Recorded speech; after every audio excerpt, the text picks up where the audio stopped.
आप सबका हमारे यूट्यूब चैनल पर स्वागत है। चलो देखते हैं आज का करंट अफेयर अप्रैल 2026 का। ये आपसे एक रिक्वेस्ट है कि यदि अभी तक आपने हमारे यूट्यूब चैनल को सब्सक्राइब नहीं किया है तो please subscribe the YouTube channel और वीडियो को लाइक शेयर और कमेंट ज़रूर करें। चलो शुरू करते हैं। पहला सवाल आपके स्क्रीन पे है कि एशियाई स्क्वैश फेडरेशन अवार्ड 2026 में men's player of the year किसे दिया गया है? सौरव घोषाल, अभय सिंह, महेश मंगोरकर या विक्रम मल्होत्रा, किसको दिया गया? सही आंसर क्या है इसका? इसका सही आंसर आपका हो जाएगा अभय सिंह। सही आंसर क्या होगा? अभय सिंह। अभय सिंह को दिया गया है। एशियाई स्क्वैश फेडरेशन 2026 में जो men's player of the year है, वो अभय सिंह को दिया गया है। अभय सिंह ने 2025-26 सीजन में लगातार शानदार प्रदर्शन किया, इसके लिए इनको ये अवार्ड दिया गया है। एशियाई और अंतर्राष्ट्रीय टूर्नामेंटों में उन्होंने भारत के लिए महत्वपूर्ण जीते विंस लेके आए हैं, जीते दर्ज करी है और रैंकिंग और खेल में निरंतरता कंसिस्टेंसी ने उन्हें इस सम्मान के लिए उपयुक्त बनाया है। हम बात करते हैं एशियाई स्क्वैश फेडरेशन अवार्ड की। स्क्वैश फेडरेशन एएसएफ, इसको हम बोलेंगे एशियाई स्क्वैश फेडरेशन एएसएफ। तो एएसएफ की स्थापना कब होती है? इसकी इसकी स्थापना हुई थी 1980s के अंदर। इसका मुख्यालय कहाँ पर है? इसका मुख्यालय है मलेशिया में। इसको बोलेंगे कुआलालंपुर।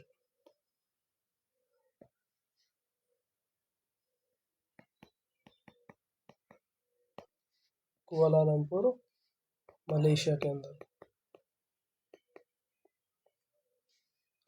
इसका मुख्यालय है। इसके स्क्वैश के जो खेल है उसको बढ़ावा देती है संस्था। हम भारत के कुछ मुख्य स्क्वैश खिलाड़ी हैं, उनके बारे में अगर बात करें, भारत के प्रमुख स्क्वैश खिलाड़ियों की बात करें तो भारत के कौन कौन होंगे? भारत के खिलाड़ियों में देखें तो सौरव घोषाल है। सौरव घोषाल इसके अलावा देखें तो महेश मंगोरकर है और एक है विक्रम मल्होत्रा।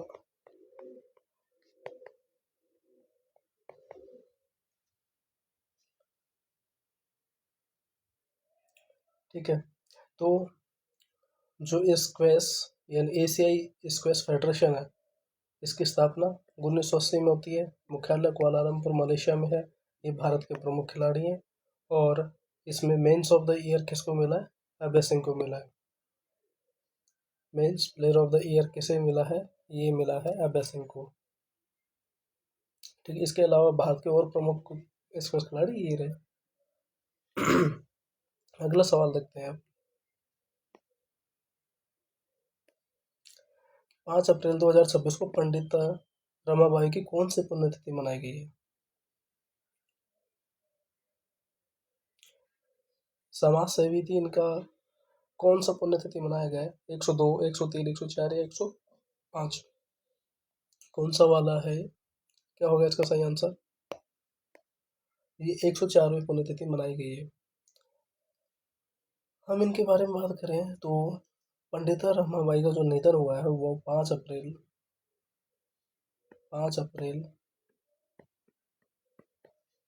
1922 को हुआ था इनका निधन।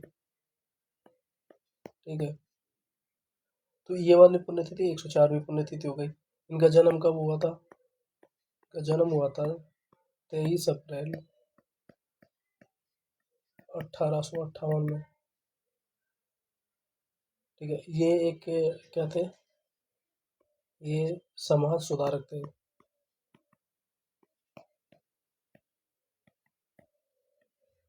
समाज सुधारक थे, शिक्षाविद। शिक्षाविद और महिला अधिकारों की समर्थक थी। और महिला अधिकारों की समर्थक थी।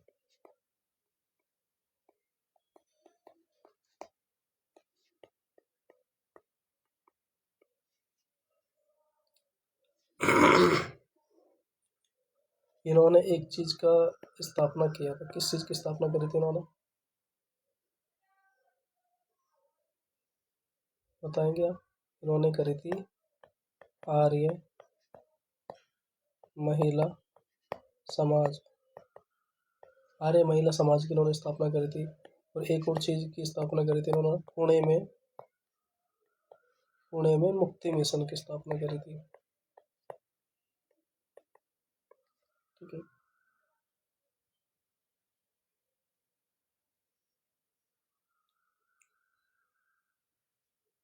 तो 5 अप्रैल 2026 को कौन सी पुण्यतिथि मनाई गई? 104 में मनाई गई। इनका निधन कब हुआ था? 5 अप्रैल 1922 को हुआ था। जन्म हुआ था 23 अप्रैल 1858 को। ये एक समाज सुधारक, शिक्षाविद और महिला अधिकारों के समर्थक थी। इन्होंने आर्य समाज और इनकी स्थापना करी थी। आर्य महिला समाज और पुणे में मुक्ति मिशन की स्थापना करी थी। ठीक है, चलो अगला सवाल देखते हैं। खेलो इंडिया ट्राइबल गेम्स 2026 में पहला स्थान किस राज्य ने हासिल किया है? ओडिशा, झारखंड, छत्तीसगढ़ या कर्नाटक? तो किसने किया है पहला स्थान हासिल? इसमें आंसर होगा कर्नाटक। कर्नाटक ने पहला स्थान हासिल किया है। किसमें? खेलो इंडिया ट्राइब्स गेम के अंदर 2026 के।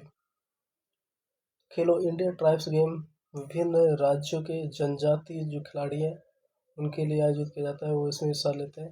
कर्नाटक ने शानदार प्रदर्शन करते हुए पहला स्थान प्राप्त किया है।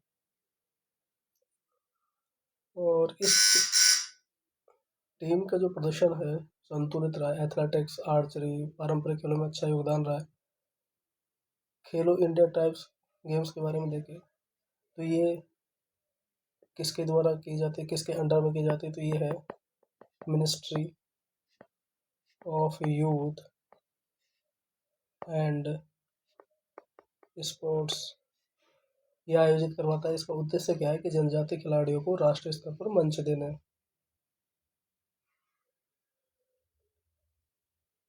ठीक है। खेलो इंडिया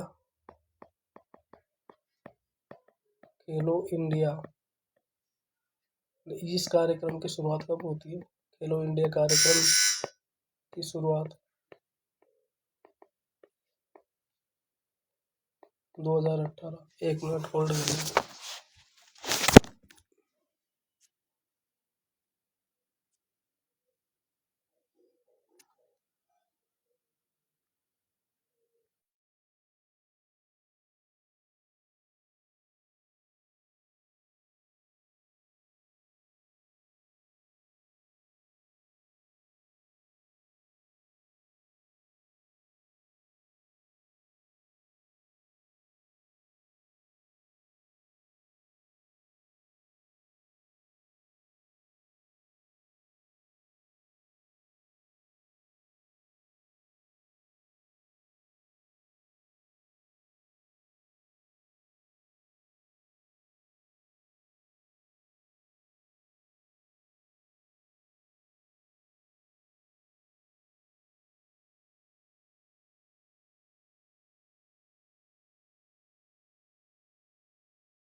खेलो इंडिया कार्यक्रम की शुरुआत कब होती है? 2018 में होती है।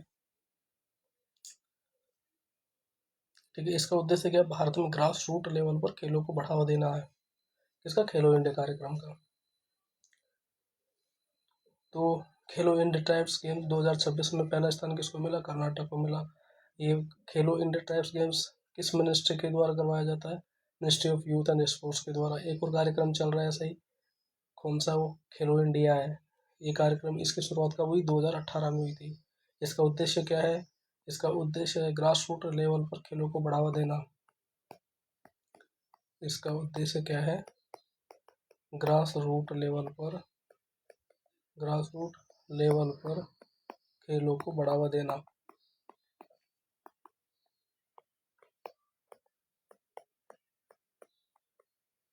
ठीक है, चलो अगला क्वेश्चन देखते हैं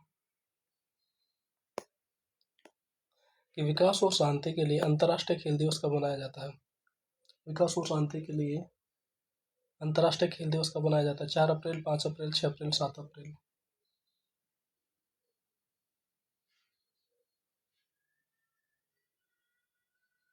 कब मनाया जाता है? क्या होगा इसका आंसर? क्या होगा इसका सही आंसर? हो जाएगा 6 अप्रैल।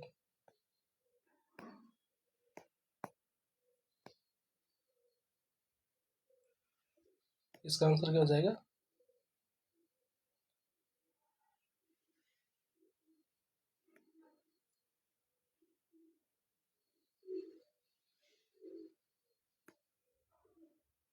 6 अप्रैल इसका आंसर हो जाएगा। कि विकास और शांति के लिए जो अंतर्राष्ट्रीय दिवस है, international day of sports for development and peace, हर वर्ष 6 अप्रैल को मनाया जाता है। इसकी घोषणा किसने करी थी? इसकी जो घोषणा करी थी, किसने करी थी? घोषणा करी थी इसकी यूएन ने। घोषणा करी किसने? इसकी करी यूएन ने। घोषणा करी यूएन ने। कब करी थी? या यूँ कहें कि पहली बार कब मनाया? पहली बार मनाया था ये 2014 के अंदर।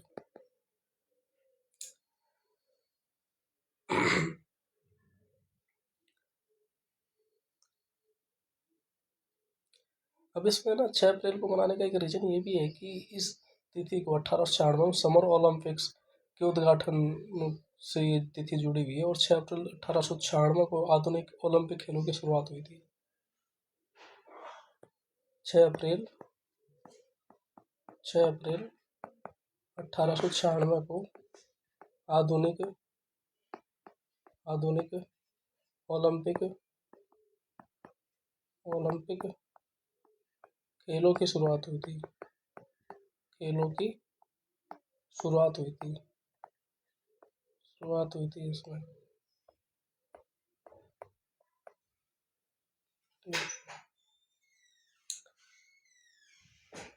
इसका उद्देश्य है कि खेलों के माध्यम से शांति और एकता को बढ़ावा देना, सामाजिक विकास और समावेशन को प्रोत्साहित करना। ठीक है, तो अगला सवाल देखते हैं। इसमें इतना ही था। अगला सवाल है आपका, सिपाही जाला पंचायत किस राज्य में स्थित है? त्रिपुरा, असम, सिक्किम या मणिपुर? इसका सही आंसर आपका हो जाएगा सिक्किम। क्या होगा इसका सही आंसर? सिक्किम। सिपाही जाला पंचायत किस राज्य में स्थित है? सिक्किम में।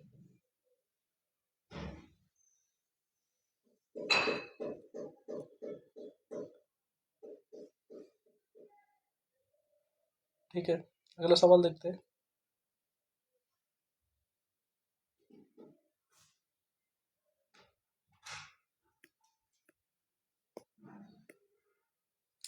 एथलेटिक्स इंटीग्रिटी यूनिट के अनुसार डोपिंग के कारण सबसे अधिक लंबित एथलीट किस देश के हैं? देखो, ये एथलीट इंटीग्रिटी यूनिट के आधार पर सबसे ज़्यादा जो निलंबित एथलीट है ना, वो भारत के हैं। तो इसमें ऑप्शन है आपके रूस, चीन, भारत और अमेरिका। तो इसका सही आंसर क्या हो जाएगा? इसका सही आंसर हो जाएगा आपका भारत। ठीक है।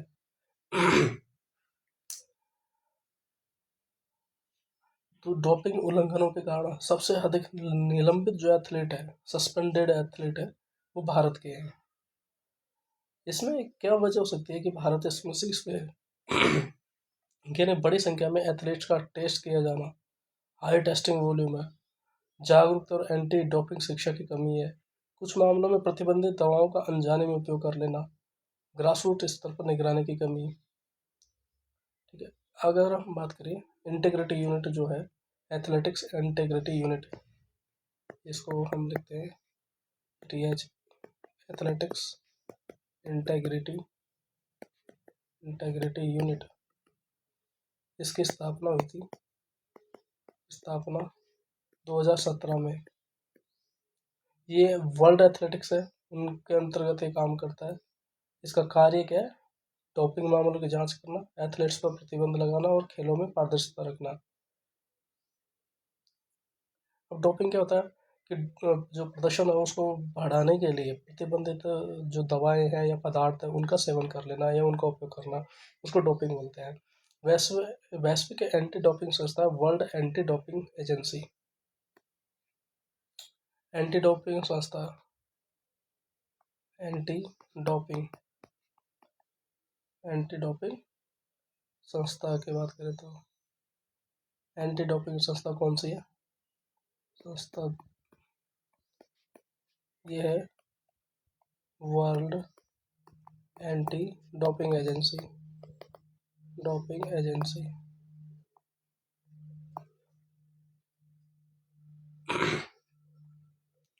ये ना, ये हर साल, ये जो है हर साल लिस्ट जारी करती है, प्रोहिबिटेड लिस्ट जारी करती है ये हर साल।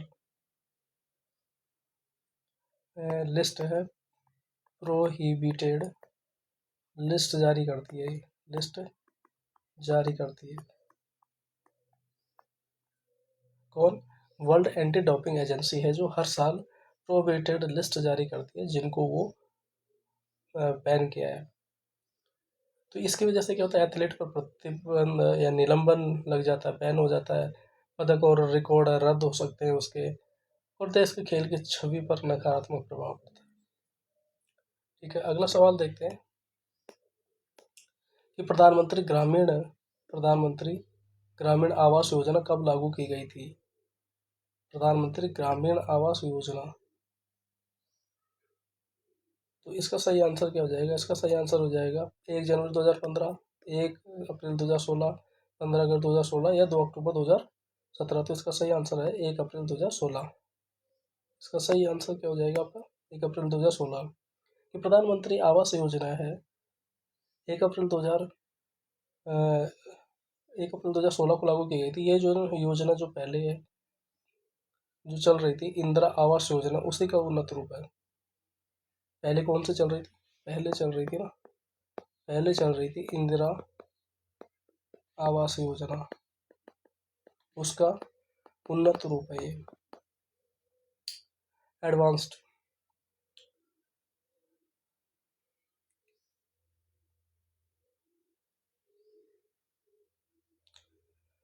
ये प्रधानमंत्री आवास योजना PMAY, ये दो भागों में, एक तो है ग्रामीण के लिए, एक ग्रामीण और दूसरा है अर्बन।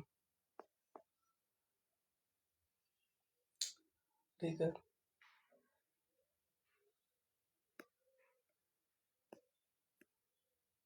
अगला सवाल है 4 अप्रैल 2016 को नाटो का कौन सा स्थापना दिवस मनाया गया है? 75वां, 76वां, 77वां या 78वां?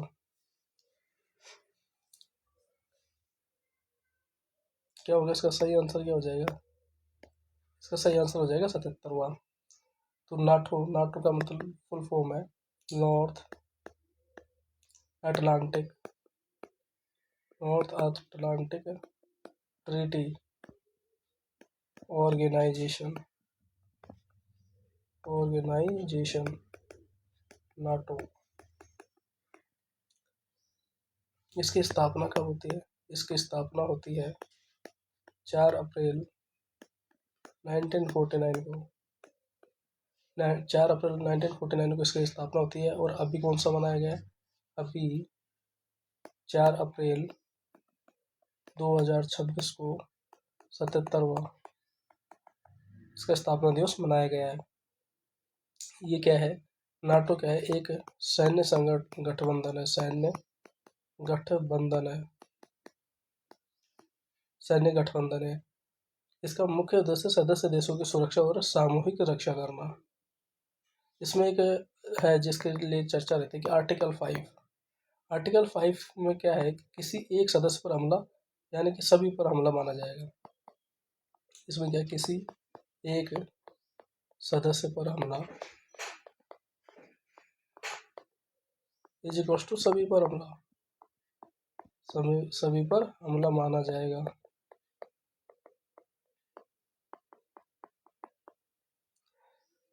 नाटो के संविधान में एक है आर्टिकल 5। आर्टिकल 5 में क्या है कि अगर किसी एक सदस्य देश के ऊपर हमला होता है तो वो ये माना जाएगा कि ये सभी पर हमला हुआ है। ठीक है, इसमें सदस्य देशों की संख्या, इसका पहले मुख्यालय देख लेते हैं। मुख्यालय कहाँ पे? मुख्यालय है इसका बेल्जियम के अंदर। मुख्यालय कहाँ है इसका? बेल्जियम के अंदर है इसका। और इसमें प्रारंभ में कितने सदस्य थे? सदस्य देखे इसके सदस्य प्रारंभ में कितने थे? प्रारंभ में इसके सदस्य देश थे 12 देश। और अभी वर्तमान में क्या है? वर्तमान में इसके 30+ है। इसकी संख्या बढ़ती रहती है, घटती रहती है। इसका जो था ना, नाटो का जो गठन हुआ था वो शीत युद्ध के दौरान हुआ था। शीत युद्ध के दौरान हुआ था इसका गठन, इसका नाटो का ना। तो कौन सा स्थापना दिवस मनाया गया था? 77वां। चलो अगला सवाल देखते हैं। अगला सवाल है कि मांझेगांव आरोग्य संपन्न गांव अभियान किस राज्य ने शुरू किया? गुजरात, महाराष्ट्र, मध्य प्रदेश या राजस्थान? तो ये तो इसके उससे लग रहा है कि किसने किया होगा। ये किया था महाराष्ट्र ने। ठीक है, किसने किया? महाराष्ट्र ने। महाराष्ट्र ने मांझेगांव आरोग्य संपन्न गांव, इसका अर्थ है कि मेरा गांव स्वस्थ गांव, एक स्वास्थ्य केंद्रित अभियान शुरू किया है महाराष्ट्र सरकार के द्वारा। तो इस अभियान का मुख्य उद्देश्य है कि गांव स्तर पर स्वास्थ्य जांच को बढ़ावा देना, बीमारियों की शुरुआती पहचान करना, स्वच्छता और पोषण के प्रति जागरूकता बढ़ाना और ग्रामीण क्षेत्रों में स्वास्थ्य सुविधाओं को जो पहुंच है उनको बढ़ाना।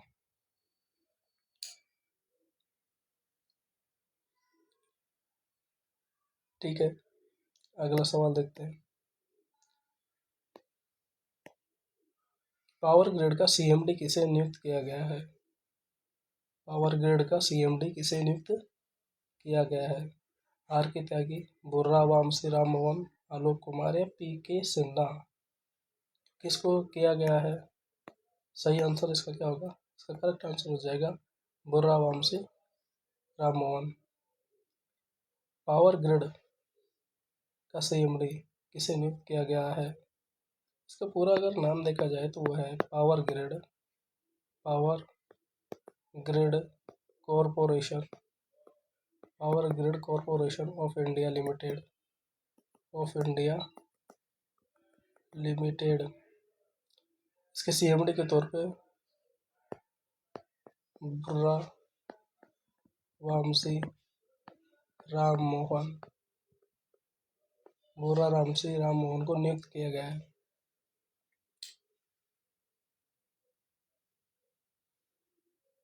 जो सीएमडी है ना, सीएमडी किसी ईएसयू सेक्टर की जो कंपनी होती है उसका सर्वोच्च कार्यकारी पद होता है। हम पावर ग्रिड की इसके बारे में बात करें तो इसकी स्थापना कब होती है?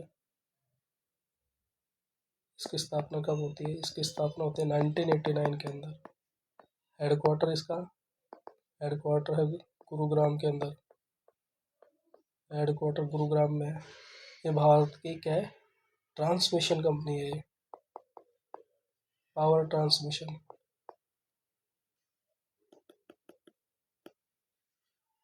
ये है पावर ट्रांसमिशन, ट्रांसमिशन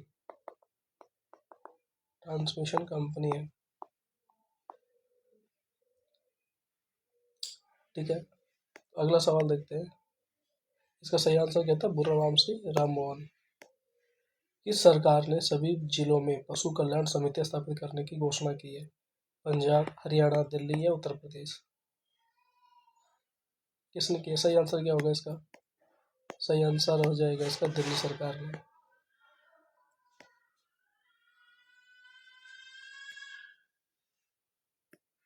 सही आंसर क्या हो जाएगा? दिल्ली सरकार ने।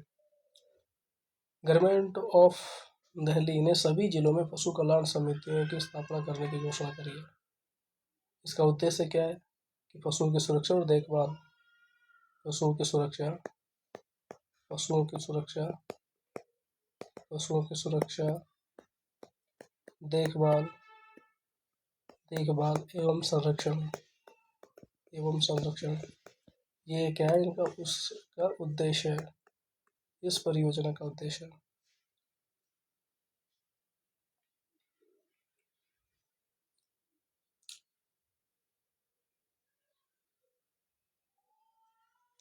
इसमें हम एक चीज़ और देखते हैं कि अगर भारत में पशु संरक्षण से संबंधित कोई कानून है क्या?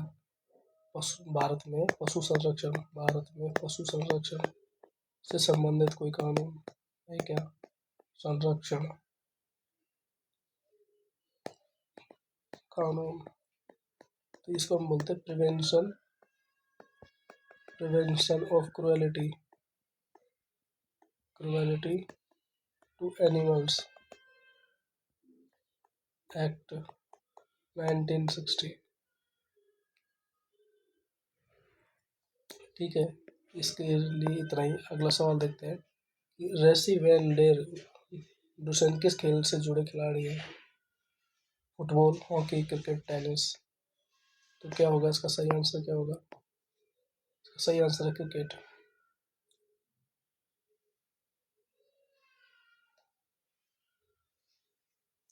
ये है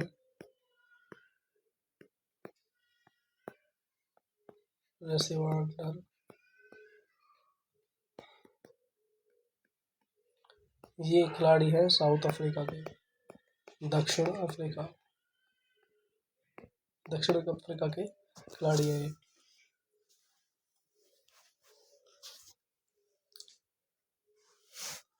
दक्षिण अफ्रीका के बैट्समैन है, मिडिल ऑर्डर में आते हैं। इन्होंने ओडीआई और T20 दोनों प्रारूपों में क्रिकेट खेला है और महत्वपूर्ण योगदान दिया है। क्रिकेट के बारे में तो क्या बताएं आपको, सबको पता ही है कि क्रिकेट टीम होती है जिसमें 11 खिलाड़ी होते हैं। इसका जो संचालन वो आईसीसी द्वारा किया जाता है। आईसीसी मतलब international international cricket council, ICC, इसके द्वारा इसका संचालन किया जाता है। ये वनडे वनडे T20 और टेस्ट टेस्ट क्रिकेट 3 फॉर्मेट में चलता है। ठीक है,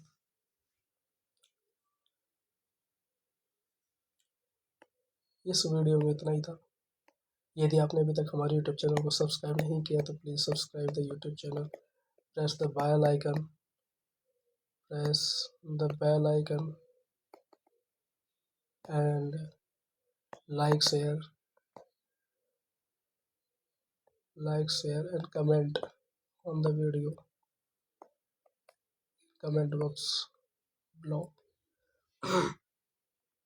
ठीक है, ठीक है साथियों, आप सबका बहुत बहुत धन्यवाद। Thank you.